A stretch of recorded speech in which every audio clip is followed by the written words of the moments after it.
रात्रि क्लास चल रहा था।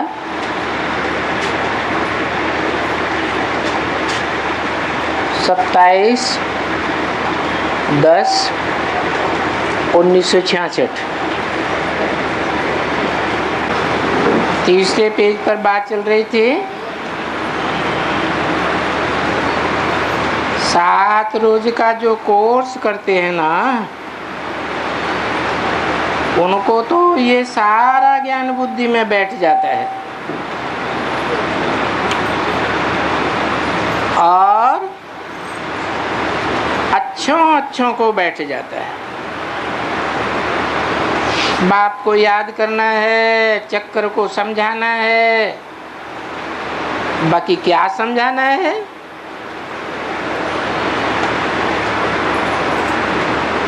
समझाना है कि भक्ति में मनुष्य ये करते हैं, वो करते हैं, वो तो करते हैं, उसको कोई समझाने की बात नहीं है। मूल बात है बिल्कुल फिकरात। बहुत फिकरात कौन सी लगी हुई है?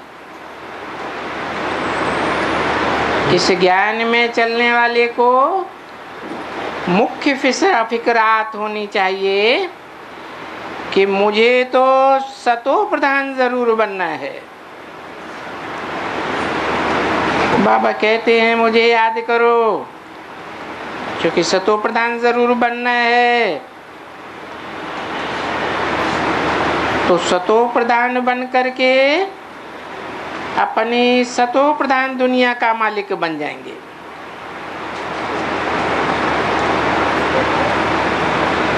जितना जितना सतो प्रधान बनेंगे, उतना सतो प्रधान नई दुनिया के मालिक बनेंगे। अभी सतो प्रधान के साथ 84 का चक्कर भी याद आता है। ये है ज्ञान का तथ्य। जैसे बाप कहते हैं ना, मैं वेदों, ग्रंथों, शास्त्रों वगैरह का सार समझाता हूँ, तैसे बाप कहते हैं कि जो मैं इतना तुमको समझाता हूँ,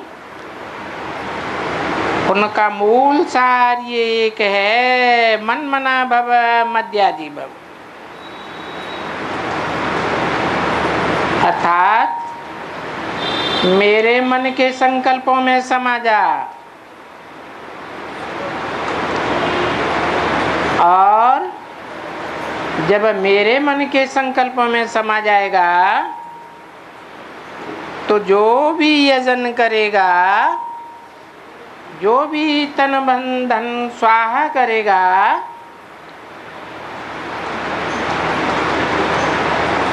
याजी भव,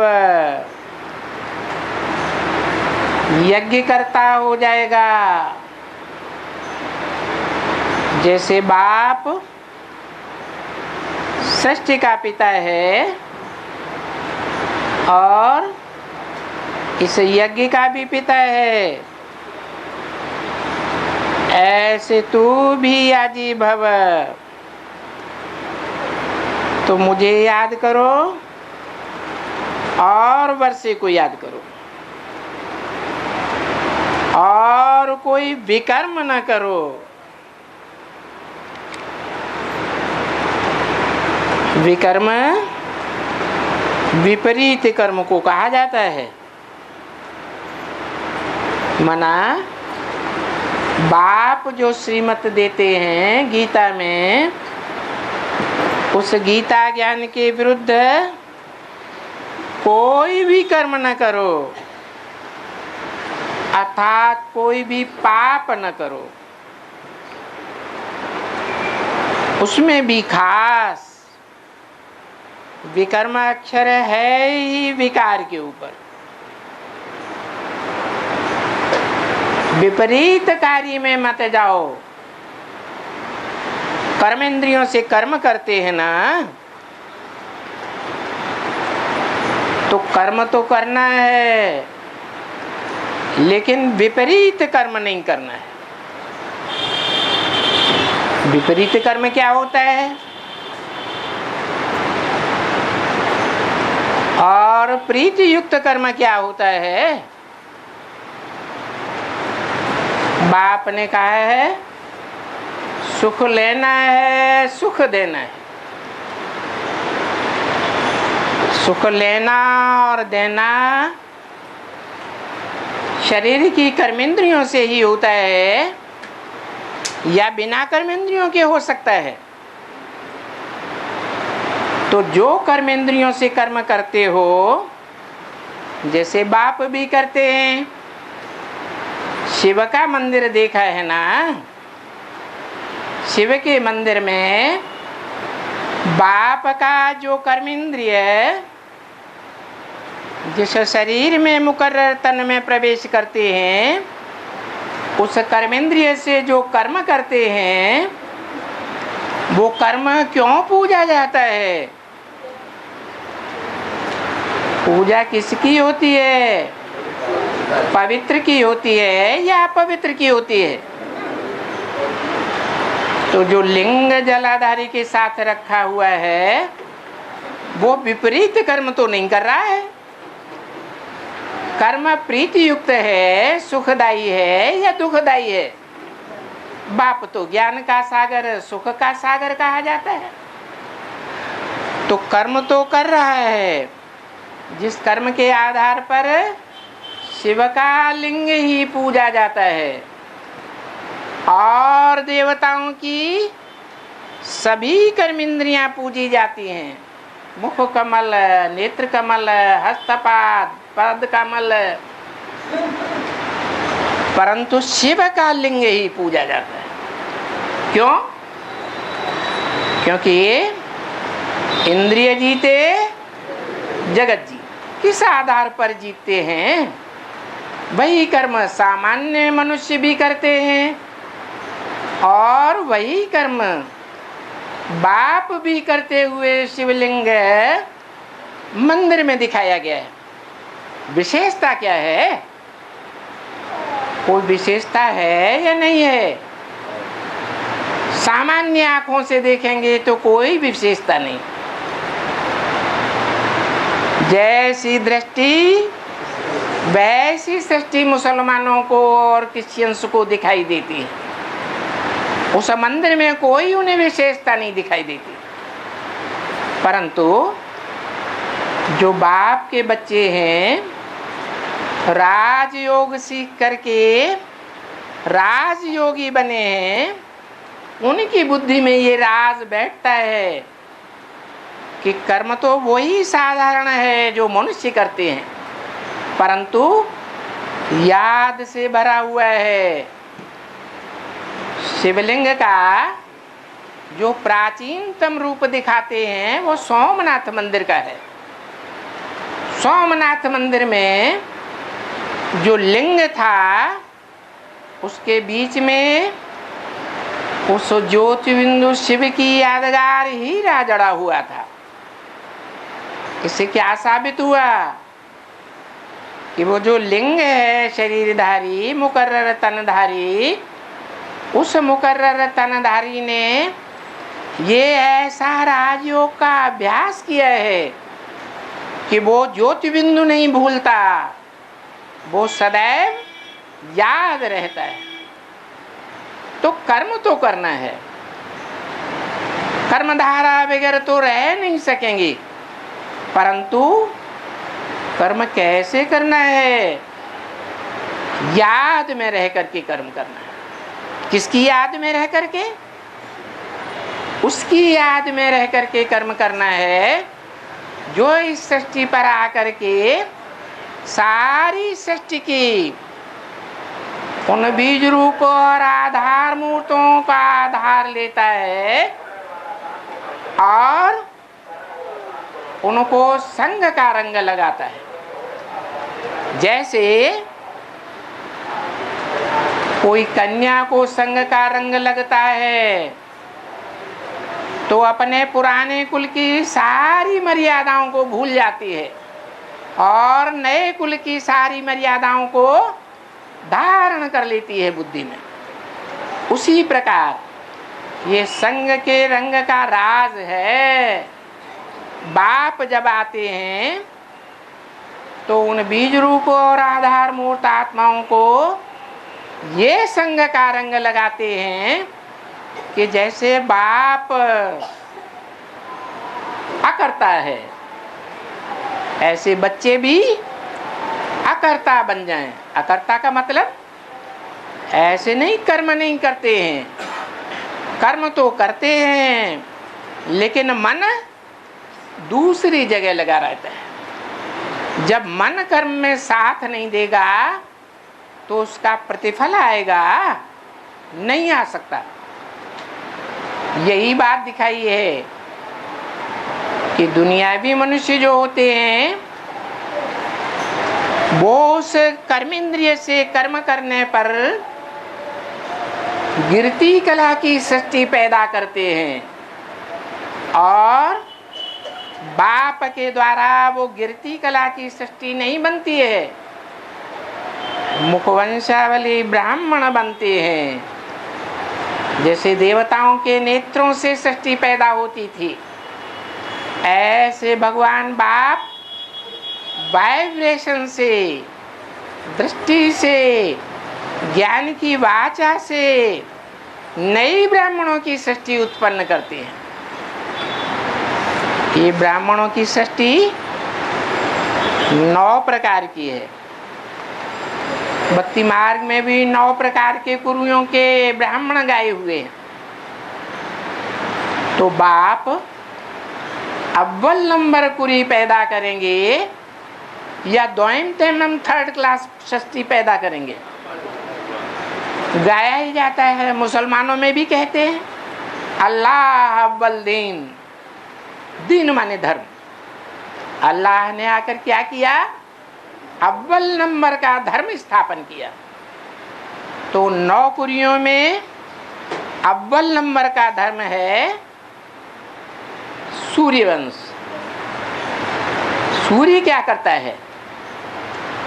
सूर्य सारे कचड़े को भस्म कर देता है। ऐसे ही ये जन्म जन्मांतर के पापों का कचड़ा है जो बाप की याद से खत्म हो जाता है। कैसी याद? ऐसी याद एकाग्रता से तल्लीन पने की जिसमें एक बाप शिव के सिवाय कोई दूसरी आत्मा याद ना आए।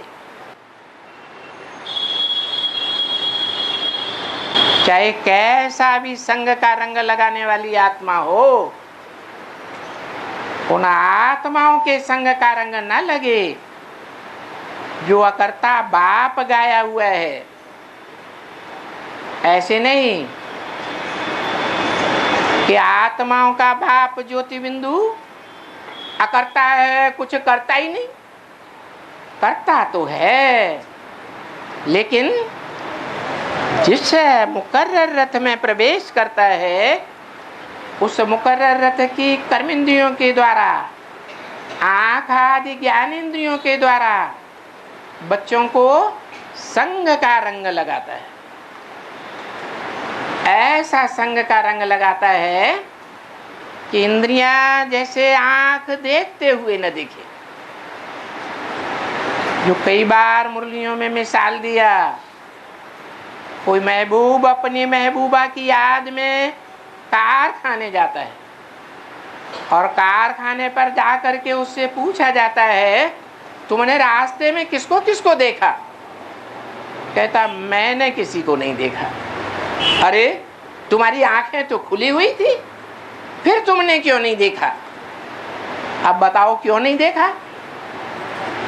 क्योंकि जो 10 इंद्रियां हैं उन 10 इंद्रियों को कंट्रोल करने वाला मन है 11वीं इंद्रिय।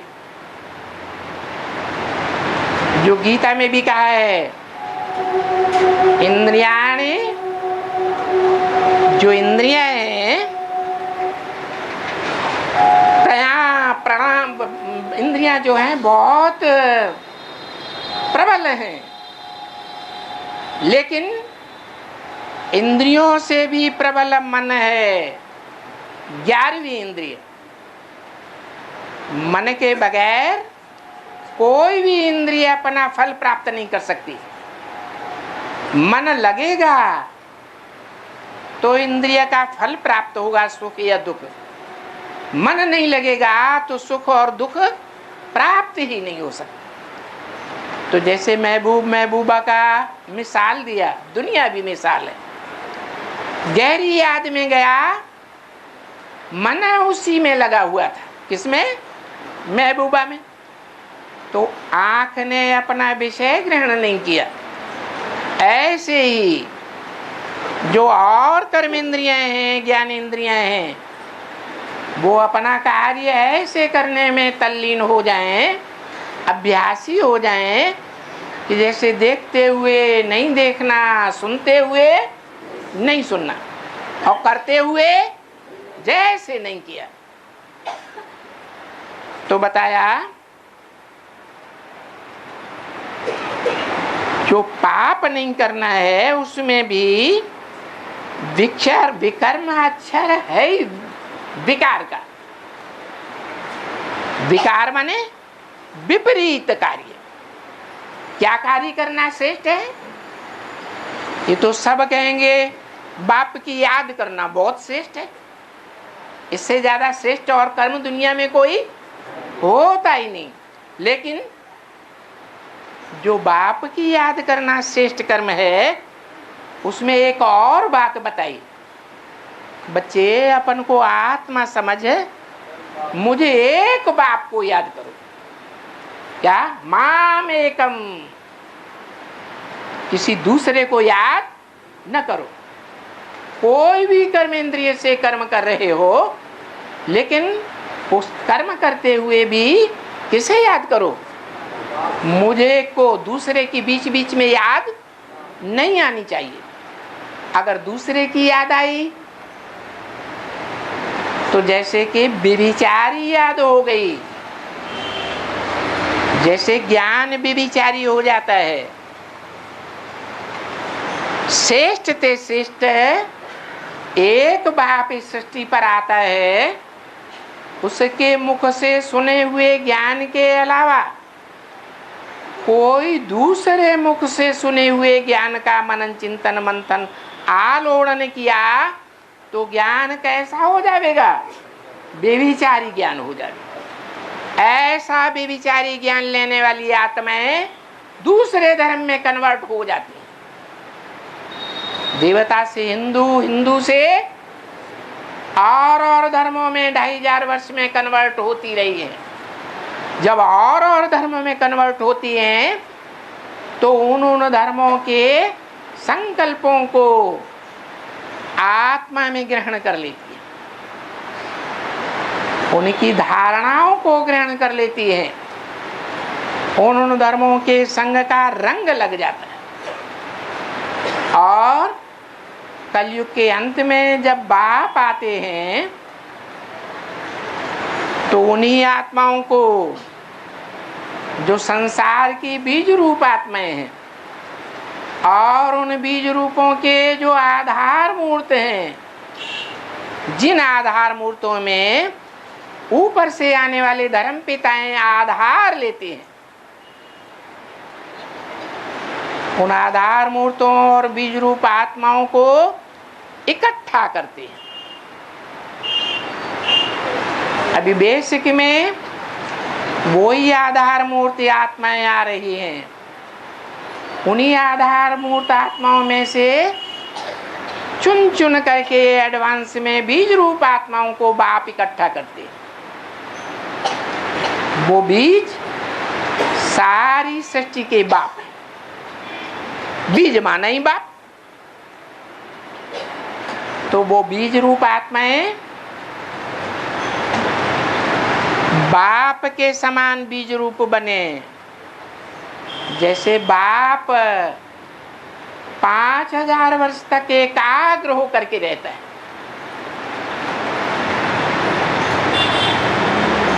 बुद्धि एकाग्र रहती है, तो एकाग्र होने के कारण सारी सृष्टि उस एकाग्रता के आधार पर चलती रहती। ऐसे ही 500-700 करोड़ जो मनुष्य आत्माएं हैं, उनको भी अभी संगम युग पर एकाग्र होना है। चाहे बाप की याद से एकाग्र हो, चाहे धर्मराज की सजाओं से एकाग्र हो। बाकी इतना अंतर जरूर है, जो बाप की याद से एकाग्र होंगे, जिसे राजयोग कहा जाता है, जिनकी इंद्रियों में ऐसा राज भर गया है, वो आत्माएं जन्म जन्मांतर की राजाई प्राप्त करने योग्य बन जाती और कर्म अकर्म विकर्म की धारा को समझ जाती है। संगम युग में उनकी आत्माओं में ये ज्ञान समा जाता है। इसलिए और सामान्य आत्माओं के मुकाबले पाप कर्म ज्यादा नहीं करती हैं। सूर्यवंशी आत्माएं पापों को भस्म करती रहती हैं आत्म की स्थिति में होने के कारण। जो और धर्मों में कन्वर्ट होने वाली आत्माएं हैं,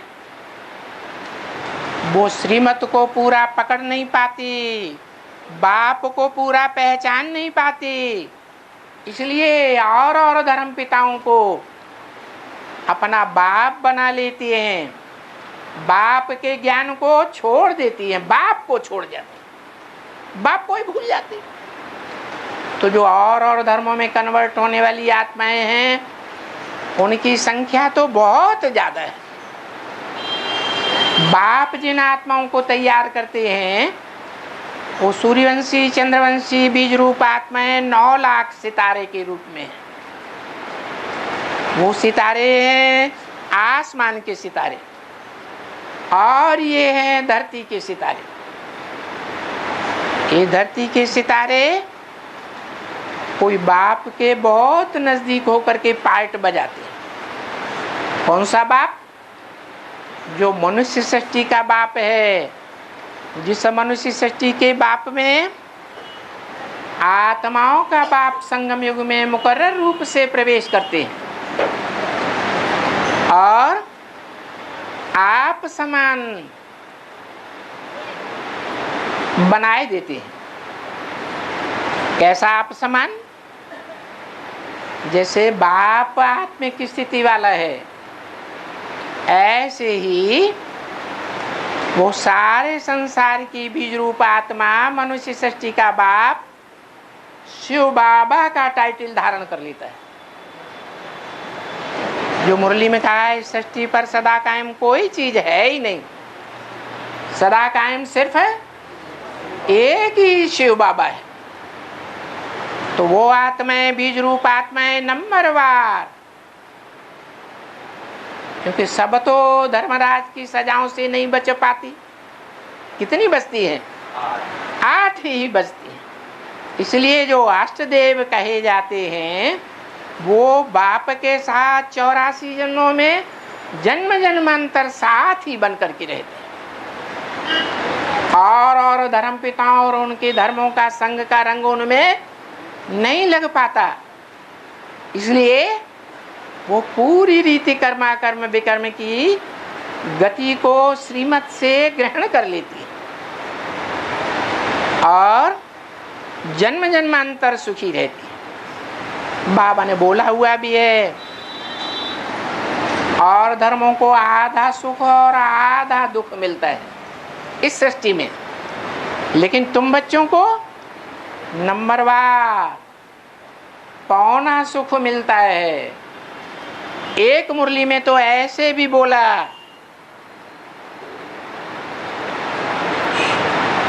कि कोई कोई बच्चे तो 82-83 जन्म भी सुख में रहते हैं। क्यों? ये इतने सुख में रहने की अभ्यास कहाँ से डाली है? संगम युग में ये अभ्यास डाला जाता है। यहाँ जितना जितना आत्मिक स्थिति में रहेंगे उतना उतना वहाँ द्वापर और कलयुग की रजो प्रधान तमो प्रधान सृष्टि में भी सात्विक स्टेज में रहेंगे। कोई कहे इसका प्रूफ क्या है? पक्का प्रूफ क्या है? पक्का प्रूफ है सृष्टि के आदि में जब नई सृष्टि शुरू हुई तो प्रधान पार्ट किस देवता का है? कौन? महादेव। वो तो याद के पुरुषार्थ का स्वरूप है। महादेव भी याद में बैठा है तो अपने से ऊंचे की याद करता है या अपने से समान और नीचे की याद करता है? कौन है ऊंचा? शिव बाप। तो पुरुषार्थी है या पुरुषार्थ पूरा हो चुका? पुरुषार्थी है। नई सृष्टि का आदि स्वरूप नहीं है। जो नई सृष्टि का आदि रूप है वो विष्णु कहा जाता है। जैसे गीता में कहा है दुनिया में दो प्रकार की आत्माएं हैं। क्षर जो 500-700 करोड़ मनुष्य आत्माएं क्षरित होने वाली हैं, जिनकी शक्ति जन्म जन्मांतर क्षरित होती रहती है, पतित होती रहती है। सतयुग काल के देवताएं भी दृष्टि से सुख का लेन देन करते हैं, तब तो पौना कला कम हो जाती है। तो क्षरित हुए या नहीं हुए देवताएं? क्षरित हुए। ऐसे ही द्वापर और कलयुग में भ्रष्ट इंद्रियों से क्षरित होती है शक्ति। सुख तो महसूस करते हैं लेकिन आत्मा पतित हो रही है इसका किसी को पता नहीं चलता। ये पतन कलयुग के अंत तक चलता रहता है। तो 500-700 करोड़ मनुष्य आत्माएं पतन के गर्त में जाती हैं नंबरवार। लेकिन सृष्टि का पहला पुरुष कौन दिखाते हैं? विष्णु। जो गीता में भी कहा है कि इन दो प्रकार की आत्माओं से भी एक आत्मा और भी उत्तम है। परमात्मा इति उदाहरत, जिसे गीता में परमात्मा कहा गया है। परमपिता नहीं, क्या? परमात्मा। जैसे हम कहते हैं परमपिता परमात्मा, कभी ये कहते हैं परमात्मा परमपिता, क्यों? शिव शंकर कहते हैं, कभी कहते हैं शंकर शिव, क्यों नहीं कहते? क्योंकि बड़े को आगे रखा जाता और छोटे को, कम शक्ति वाले को नीचे रखा जाता। तो परमपिता शिव है, आत्माओं का बाप, जिसका कोई बाप होता ही नहीं। और परमात्मा अर्थात आत्माओं के बीच में परम पार्टधारी, हीरो पार्टधारी, वो मनुष्य सृष्टि की बीज रूप आत्मा, प्रजापिता कहो या जगत पिता शंकर कहो, जिसमें आत्माओं का बाप मुकर्रर रूप से प्रवेश करते हैं। उनका पुरुषार्थ जब पूरा होता है तो जो माता के रूप में पार्ट बजाने वाली आत्मा है त्रिमूर्ति शिव में, कौन? ब्रह्मा। जो कहते हैं बाप दादा, भक्ति मार्ग में कहा है अर्धनारीश्वर है, शरीर एक ही है परंतु आत्माएं दो हो गई। शिव बाप तो है ही है, क्योंकि मुकर्रर रथ में शिव बाप सदैव ही विराजमान है। तो जो शिव बाप है वो तो तुरिया हो गया। बाकी कौन दो आत्माएं बची? माता और पिता। ब्रह्मा माता और पिता प्रजापिता। तो ये कंबाइंड रूप है बाप दादा का। ये बाप दादा का जो कंबाइंड रूप है, इस सृष्टि में प्रवृत्ति मार्ग का ऊंचे ते ऊंचा परिचायक है। सृष्टि की ऊंचे ते ऊंची आदि है। ये नई सृष्टि की 100% शुरुआत है या कम है? 100% शुरुआत। तो जो आदि में होगा वो अंत में भी होगा या नहीं होगा? सतयुग के सृष्टि की आदि में नर से नारायण और नारी से लक्ष्मी जो बनते हैं, नर से डायरेक्ट नारायण, नारी से डायरेक्ट लक्ष्मी, उनका स्वभाव संस्कार का कॉम्बिनेशन होता है। एक जन्म के लिए नहीं, भगवान बाप आकर के 21 जन्मों की कुंडली भिड़ाते हैं। जो गीता में भी कहा है, क्या मम वर्तमान वर्तन्ते मनुष्या पार्थ सर्वस्व। हमारे भारत में अभी भी वो परंपरा है, शादी से पहले स्त्री पुरुष की कुंडली मिलाई जाती है, लेकिन वो तो हद की कुंडली मिलाते हैं, उसमें भी गलतियां हो जाती हैं। लेकिन बाप ऐसी किस जन्म की कुंडली मिलाते हैं कि किस जन्म तक 100% उनके पूरे संस्कार मिलते हैं। बाकी द्वापर युग से द्वैतवाद के आने पर 2-2 धर्म, 2-2 राज्य, 2-2 राजाएं, 2 से 4, 4 से 8 संख्या बढ़ती जाती। और जब ऐसी स्थिति हो जाती है दुनिया की कि संगठन अलग अलग हो जाते हैं, तो आपस में टकराएंगे या नहीं टकराएंगे? वो टकराहट शुरू हो जाती, लड़ाई झगड़ा मारा मारी बढ़ता जाता। इतना होने के बावजूद भी कलयुग के अंत तक पहुंचते पहुंचते कोई आत्माएं ऐसी हैं जो विष्णु रूप बन करके रहती हैं, और 500-700 करोड़ मनुष्यों के भेंट करने पर वो आत्माएं ऐसी हैं जिनके संस्कार अंतिम जन्म तक मिलते हैं। क्योंकि 500 करोड़ आत्माओं में कोई आत्मा ऐसी भी तो पार्टधारी होगी जो युगल के रूप में कोई दूसरी आत्मा के साथ संसर्ग संबंध जोड़ने वाली न हो। ऐसी कोई पार्टधारी आत्मा हो सकती है कि नहीं? तो वो लक्ष्मी।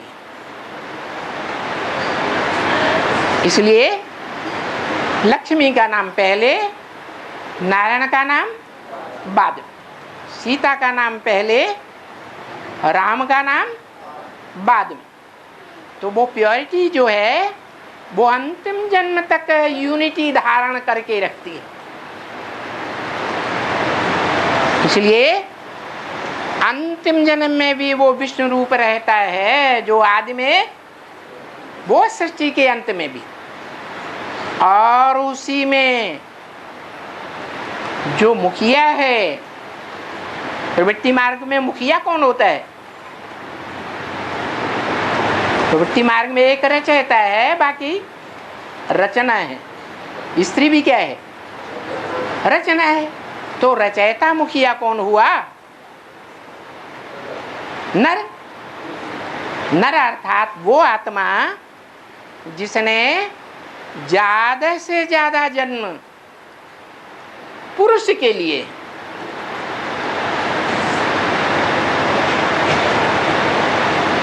जैसे बाबा ने बताया द्वापर युग से कोई कोई के दो जन्म स्त्री के या दो जन्म पुरुष के लगातार होते हैं।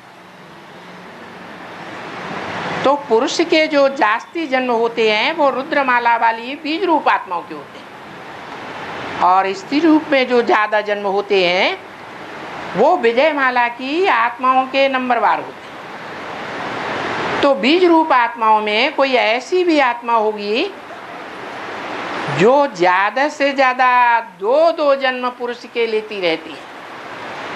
इसलिए 21 जन्म में तो समान है, बाकी 63 जन्मों में तो असमानता जरूर आती है।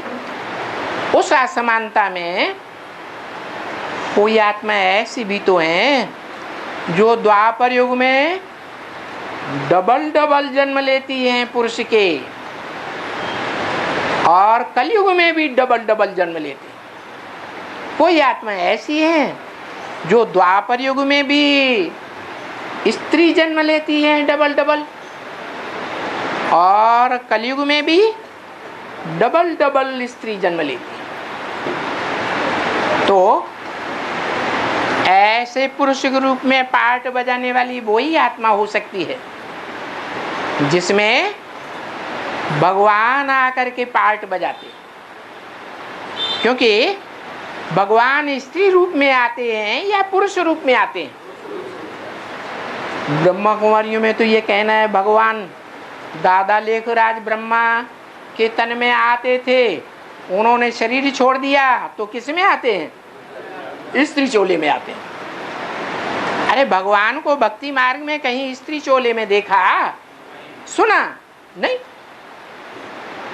वो तो पुरुष रूप में आता है, क्योंकि स्त्री चोला जो होता है वो मातृ प्रधान होने के कारण माता है, और माता में जास्ती देह अभिमान होता है, या पुरुषों में देह अभिमान ज्यादा होता है? माता में होता है। सूर्य है पुरुष और धरती है माता धारणा करने वाली। ज्ञान के गुणों में सबसे बड़ा गुण कौन सा है? सहन शक्ति। वो सहन शक्ति जितनी माताओं में होती है वो सहन शक्ति और किसी माता में नहीं हो सकती। तो सहन शक्ति धारण करने वालों में कौन आत्मा हुई?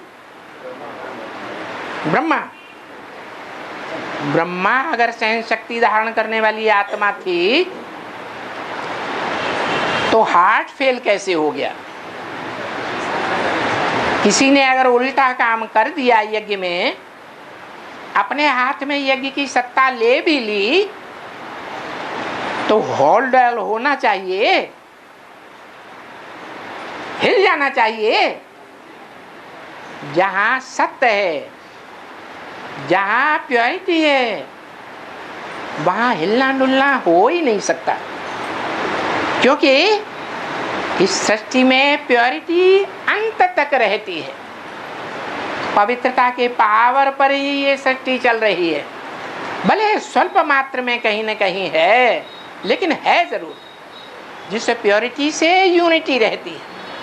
आज भी भारत में ऐसे परिवार हैं, प्रायः लोप हैं, कहीं कहीं देखने को मिलेंगे, जहां 50, 60, 70 का परिवार एक ही चूल्हे पर खाना खाता है। पूरे परिवार के सदस्य एक ही मुखिया में बंधे होकर रहते हैं। धर्म सत्ता और राज्य सत्ता परिवार की एक के हाथ में रहती है। तो जिस हाथ में रहती है वो मुखिया स्त्री होता है या पुरुष होता है? पुरुष होता है। तो वो पुरुष रूप में जो परम पुरुष है, परम पिता शिव, जिसमें प्रवेश करते हैं, आते ही ये विरुद्ध बताते हैं कि मैं बच्चों को आप समान बनाता हूं। जैसे पुरुष, पुरु माने स्त्री रूप, वो पुरु माने ये शरीर रूपी पुर, जैसे कहते हैं कानपुर, तो ये पुर हुआ। ये शरीर रूपी पुर में, पुरी में शयन करने वाली पुरुष, श माना शयन करने वाली, पुरु माने शरीर। कौन है? आत्मा। वो आत्मा जो जन्म जन्मांतर शरीर रूपी पुरी में शयन करती है, आराम से रहती है, दुख दर्द महसूस नहीं करती। भले द्वापर युग से लेकर कलयुग अंत तक अनेकानेक विधर्मियों से सत्य के लिए क्या करना पड़ता है? युद्ध करना पड़ती है। लेकिन युद्ध करते हुए भी वो अंदर से बहुत आत्मा का सुख महसूस करती है। तो ऐसी आत्मा पुरुष है, स्त्री नहीं है। वो पुरुष है, परम पुरुष ही विष्णु रूप कहा जाता है। परंतु उसमें शक्ति कौन सी है? वो ही प्योरिटी की शक्ति है, साथ देने वाली। जिस प्योरिटी की शक्ति ने जालंधर जैसे राक्षस को भी वृंदा के रूप में प्योरिटी का सहयोग जब तक दिया, तो उस राक्षस को कोई भी नहीं हरा सका। ये प्योरिटी की शक्ति कहां से आई? किसने दी? कब दी?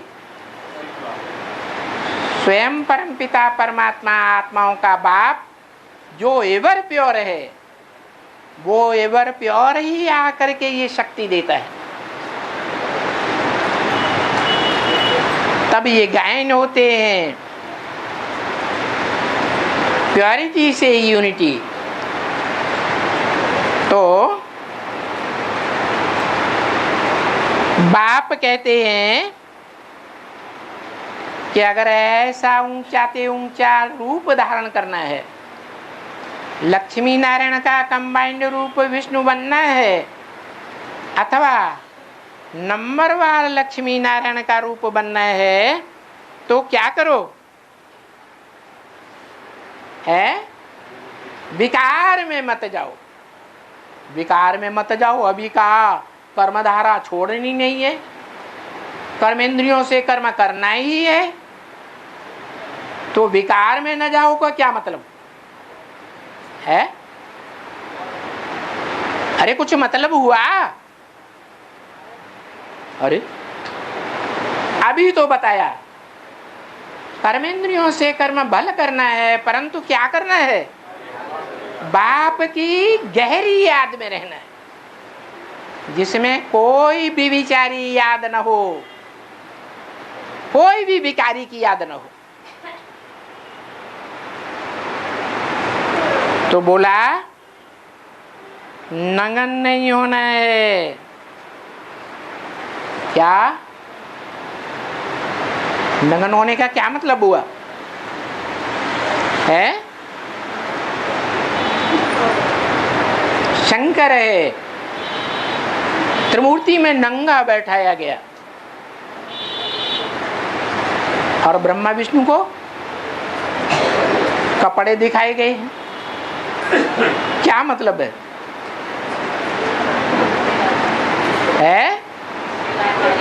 निराकारी स्टेज। जहां निराकारी स्टेज बन जाती है, वहां नग्न होने का कोई सवाल रहता ही नहीं है। इसलिए बाबा समझाते हैं कि ऐसे भी नहीं कि हम तो भाई बहन हैं इसलिए हमारा साथ है।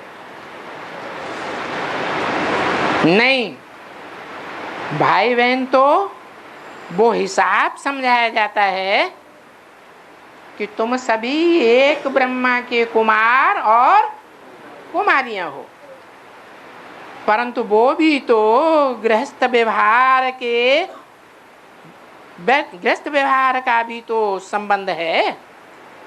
बाबा कहते हैं ना, गृहस्थ व्यवहार में रहते हुए कमल फूल के समान पवित्र रहो। लेकिन भाई बहन का कोई गृहस्थ व्यवहार होता है क्या? है? कर्मेंद्रियों के साथ जो सुख लेना देना होता है, वो भाई बहन का ऐसा संबंध होता है क्या? होता है? नहीं होता है। तो बोला ये युक्ति बताई है। इंद्रियों के संबंध के आधार पर ही संबंध बनते हैं। भाई बहन का संबंध भी है। क्या सभी इंद्रियों के साथ भाई बहन का संबंध बनता है? बनता है? नहीं बनता है। पति पत्नी का संबंध बनता है, और संबंधों में ये बात नहीं होती है।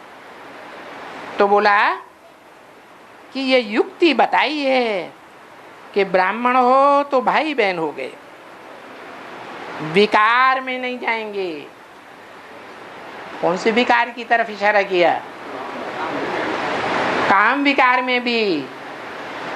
एक होता है देवताओं का विकार में जाना, जैसे राधा की दृष्टि कृष्ण में डूबती, कृष्ण की दृष्टि राधा में डूबती।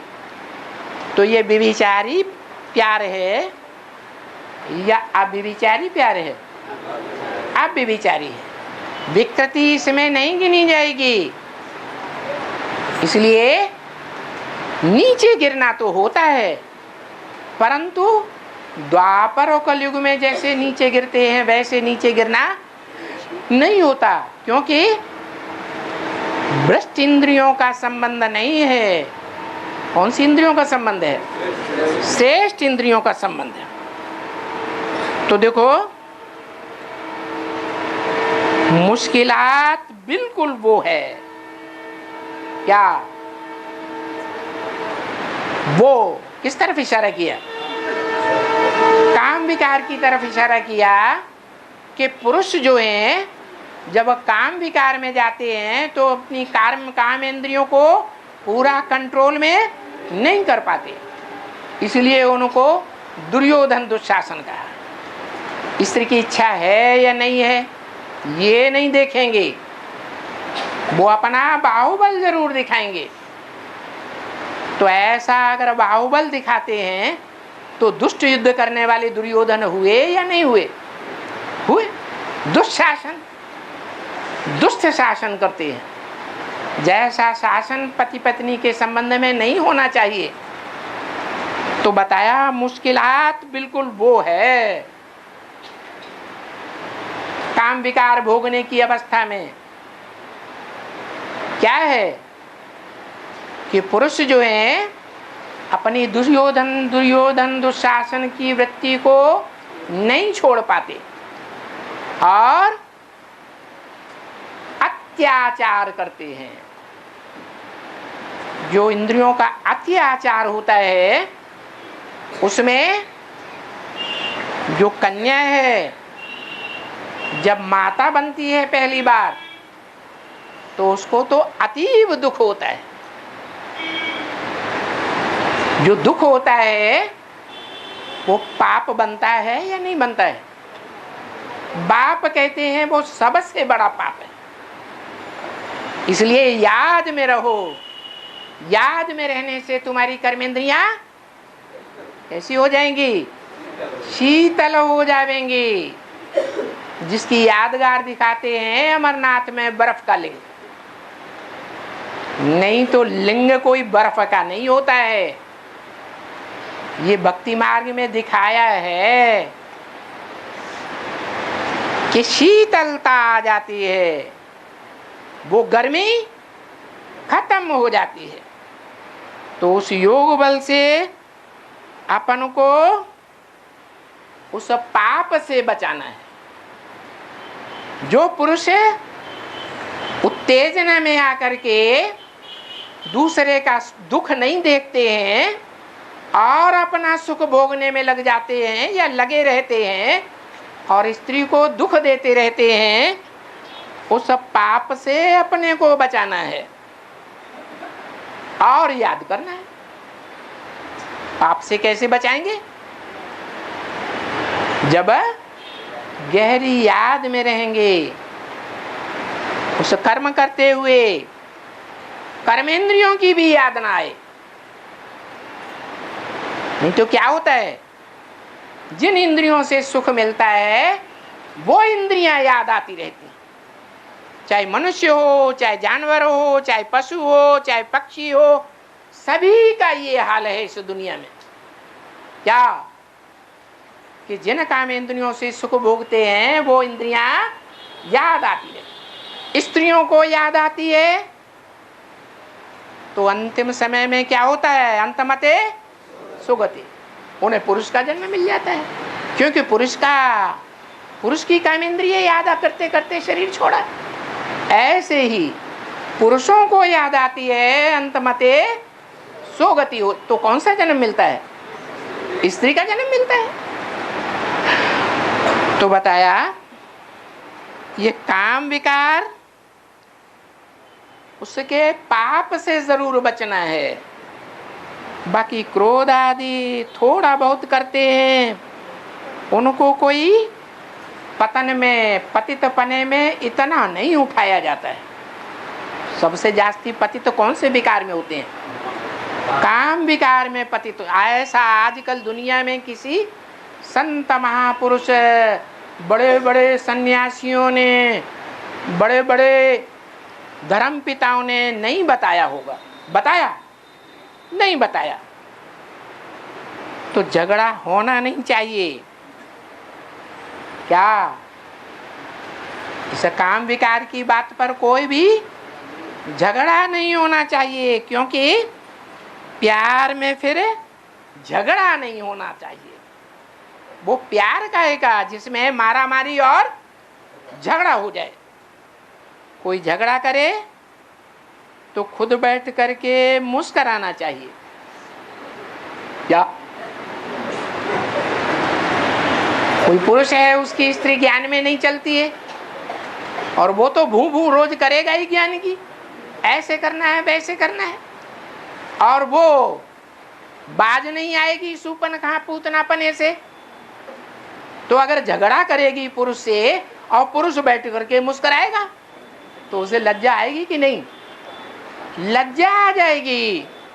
इसलिए स्त्री पुरुष में से कोई भी अगर झगड़ा करे काम विकार की बात पर तो बैठ करके मुस्कराना चाहिए।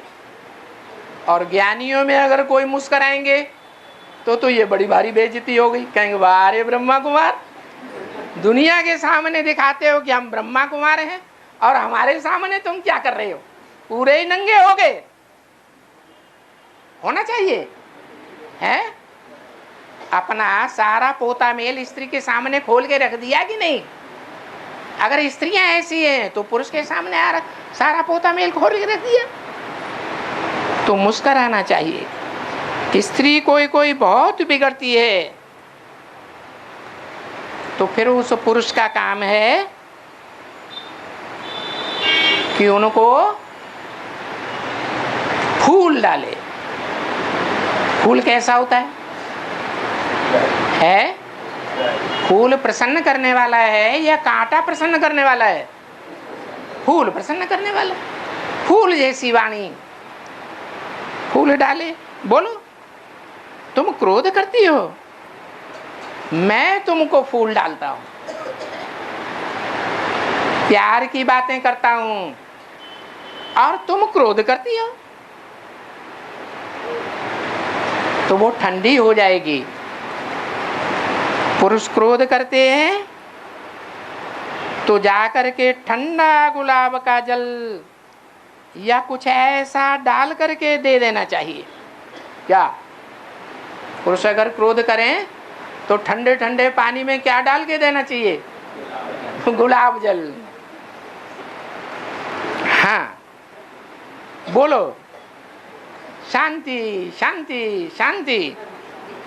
ऐसे ऐसे हंसी कुड़ी में बैठ करके उनको शांत कराए देना चाहिए। ऐसे नहीं कि स्त्री क्रोध करती है तो पुरुष भी क्रोध करना शुरू कर दे। नहीं, तो क्रोध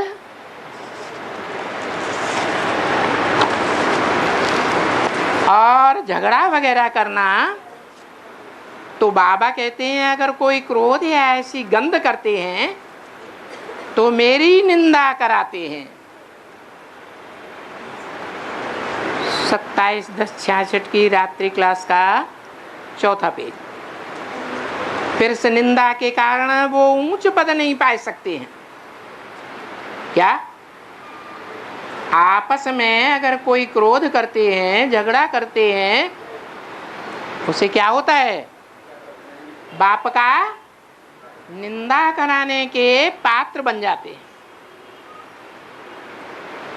वो कायदे अनुसार धर्माऊ निकालने वाले व्यापारी लोग होते हैं ना, जो पगार मिलते हैं 2 पैसा, रुपया, 1 रुपया, 1 पैसा। कोई बहुत अच्छा दानी होता है, कोई 1 रुपया, 1 आना दान में निकालते हैं। जो व्यापारी लोग होते हैं, कोई भी व्यापार वाले, जिनको जैसा जैसा धंधा होता है, तो 1 पैसा, 2 पैसा धर्माऊ जरूर निकालते हैं। तो वो क्यों निकालते हैं भाई? इस दुनियावी धंधे में पाप तो होता है कि नहीं? पाप तो जरूर होता है। तो वो कुछ न कुछ धर्माऊ निकाल देते हैं, फिर दूसरे जन्म में अल्पकाल के लिए उनको मिल जाता है। तो यहां तो बाबा डायरेक्ट आया हुआ है। क्या डायरेक्ट आया हुआ है?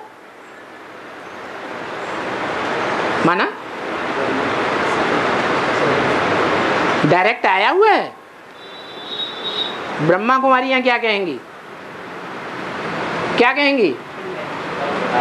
डायरेक्ट आया हुआ था या आया हुआ है? अभी भी आया हुआ था ये कहेंगी, या कहेंगी गुलजार दादी के तन में आया हुआ है।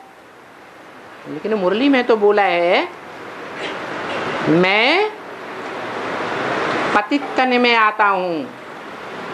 गुलजार जैसी कन्या जो बचपन से ही आश्रम के वातावरण में पली है, उसको पतित बनाए देना, पतित कह देना, ये तो महापाप हो गया। मैं पावन कन्या के तन में नहीं आता हूं, मैं तो पतित तन में आता हूं। और पतित तन पुरुषों का होता है। पुरुष ज्यादा पतित होते हैं या स्त्रियां जास्ती पतित होती हैं? पुरुष ही ज्यादा पतित होते हैं। तो उनको फिर नहीं वही बोलते हैं कि जैसे साहूकार लोग होते हैं, दुनियावी धंधा करते हैं, कुछ न कुछ पाप हो जाता है, तो वही भले निकालो, लेकिन धर्माऊ तो तुम्हारा 21 जन्म का वर्षा बनाए देगा। क्या क्या करना है? यहाँ बेहद के व्यापारी तुम हो, ज्ञान रत्नों के व्यापारी हो या नहीं हो? बाप से लेते हो और दुनिया में बांटते हो। तो देखो वो जो आगा खां है ना मुसलमानों में, खोजों का, उनका सब जो भी है, अभी उनको करोड़ों हैं। वो करोड़ों करोड़ रुपया उनका बंधा हुआ है। मैं समझता हूं 1 रुपया तो उन खोजों का सबका बंधा हुआ है।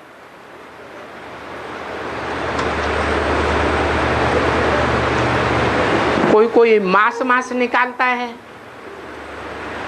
तो कोई इकट्ठा ही देते रहते हैं। पीछे जब बहुत इकट्ठा हो जाता है तो उनको चांदी में वजन करा करके देते हैं। सोने में वजन करा करके दिया, हीरो में वजन करा के दिया। क्या मतलब हुआ है? अरे संगम युग में हीरे कितने हैं? माला में कौन सी माला में हीरे हैं? है? रुद्रमाला में जो 8 हैं वो क्या हैं? हीरे ही हीरे हैं। तो संगम युग में आगा खान ने किसको फॉलो किया? या हीरो में वजन देने वालों ने किसको फॉलो किया है? एक तरफ 8 और दूसरी तरफ 1। कौन है? Next to God is Prajapita. तो वो भगवान बाप के मनिंद हो गया, भगवान नहीं हो गया। उसका वजन सारी दुनिया के जो मुख्य हीरे हैं उनको इकट्ठा तौला जाए तो बराबर हो जाता है। ऐसे ही सतयुग में जो फर्स्ट नारायण है, जो भी नारायण है 8 जन्मों में, उन सब का मुखिया वो माला है प्रवृत्ति मार्ग की माला, विजय माला। उस विजय माला के जो 108 मण के हैं वो एक कंबाइंड से तौले जाते हैं। वो कौन कंबाइंड है संगम में? बाप दादा, बाप और दादा दोनों का जो कंबाइंड रूप है, जो सतयुग में राधा कृष्ण को जन्म देता है, उन 108 मणकों का मूल्य जो सोने जैसा सच्चा पार्ट बजाने वाली हैं, उन दोनों के बराबर हो जाता है, जो कंबाइंड एक शरीर में पार्ट बजाती है। तो देखो आगा खां को सोने में, हीरो में और चांदी में वजन करा के दिया। इन बच्चों को तो ये बात मालूम नहीं है। किस तरफ इशारा किया? ब्रह्मा बाबा और ब्रह्मा बाबा के जो भी फॉलोअर्स हैं उनको बताया कि ये आगा खां संगम युग में कैसे टैली होता है, ये उनको किसी को मालूम नहीं है। उन बच्चों को लिखा है ना, सुना है।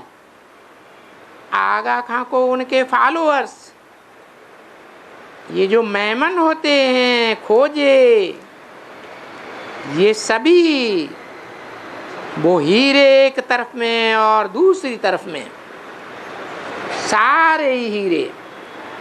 बताओ कितने हीरे आए? अब हीरा देने वाले दुनिया में ज्यादा होंगे या कम होंगे? है? सोना देने वाले तो ज्यादा हो सकते हैं, चांदी भी देने वाले उससे जास्ती हो सकते हैं, लेकिन हीरा देने वाले तो बहुत थोड़े होंगे ना। तो बताओ हीरे देने वाले कितने आए और वो कहां से लाए हीरे इतने? तो बाबा को मालूम है कि जो हीरे के व्यापारी हैं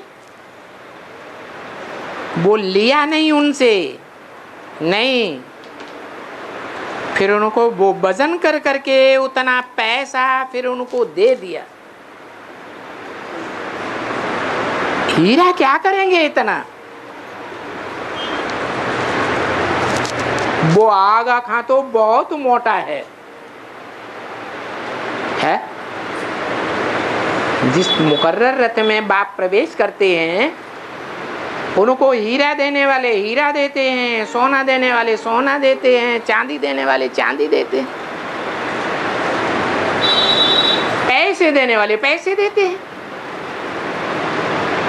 लेकिन ये सब लेने वाला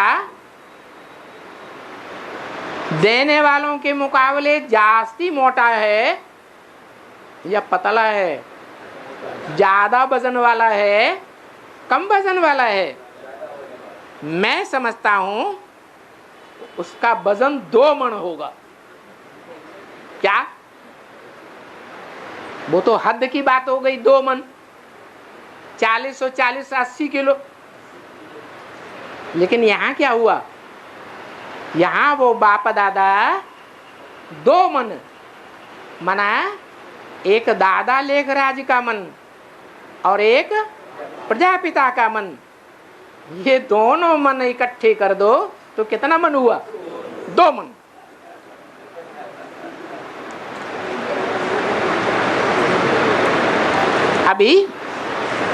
अभी नहीं, जो इसका बाप था वो तो और ही मोटा था।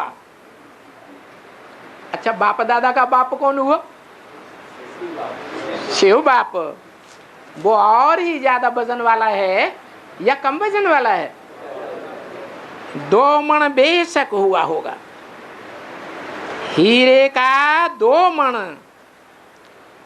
अब हीरे का 2 मन होवे तो अनगिनत धन हो जावे।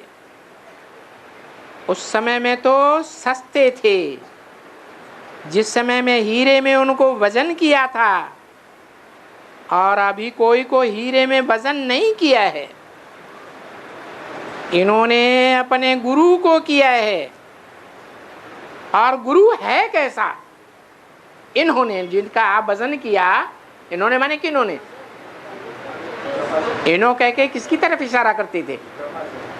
शिव बाप बाजू में बैठ करके इन्हों कहते तो किसकी तरफ इशारा? अरे किसके बाजू में बैठे थे? ब्रह्मा बाबा। तो बोला इन्होंने अपने गुरु को किया है, और गुरु है कैसा? गंदा है या बहुत वजन वाला है? गंदा वगैरह वगैरह कुछ भी कहो, पता नहीं क्या है एकदम। मैम लोग से तो शादी करते हैं तो आजकल अंधाधुंध श्रद्धा लगी पड़ी है एकदम, उसको अंधश्रद्धा कहा जाता है।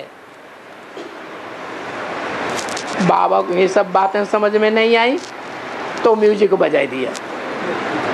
देखो, ये बाबा को तो देखते हो, ये जवाहरी था, ठीक है ना? स्त्री भी थी, बच्चे भी थे, बच्ची भी थी, कुमारी बच्ची भी थी। कौन थी? है? अरे ब्रह्मा बाबा को कुमारी बच्ची थी ना, है? निर्मल शांता। तो बाबा ने क्या किया? मुझे तो सरेंडर करना है सब कुछ बाबा के आगे। चलो, सब जो भी कुछ पैसे हैं सो इस धंधे में लगाने हैं। चलो, धंधे में लगाने हैं तो जो स्त्री बच्चे होंगे वो भी तो पलेंगे ना, पलेंगे तो सही ना। अच्छा, तो सब कुछ लगा दिया। अभी भूख तो नहीं मरते हैं ना, कोई भूख तो नहीं मर सकते हैं ना। जिसने अपना दे दिया उसके बाल बच्चे भी कभी भूख नहीं मरेंगे।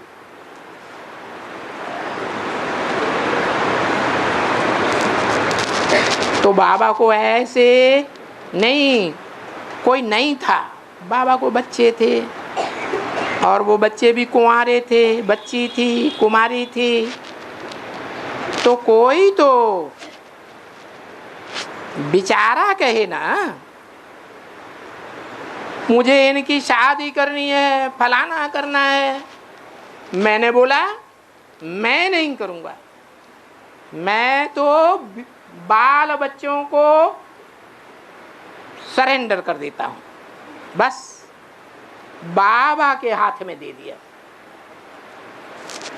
कौन से बाबा के हाथ में दे दिया है? शिव बाबा को पहचाना था? पहचाना ही नहीं था तो बिंदी बाबा को दे दिया। उनको खाना है, बच्चों को अगर खाना है तो मेरे पास बैठ करके खावे। कुमारी को भी बोल दिया तुमको रहना है मेरे पास तो रहो, शादी करना है तो बोल दो, परंतु छोटी थी, अभी तक वो कुमारी ही है। कौन? निर्मल शांता दादी, समझा ना? सुकुमारी है, बाबा के पास नहीं, क्योंकि ज्ञान में नहीं आती है। जाओ माई के पास जाकर के रहो। तो क्या बाबा देखो कोई भी नहीं ऐसे कर सकते हैं। जिसके पास लाख है, 50,000 है, तो सब कोई कर सकते हैं, और जिसके पास बहुत है तो धक से इतना नहीं कर सकते हैं। चलो ये हम सर्विस में दे देते हैं, रोटी तो मिलेगी, और हम सर्विस पर लग जाते हैं अच्छी तरह से। अधूरी मुरली है। ओम शांति।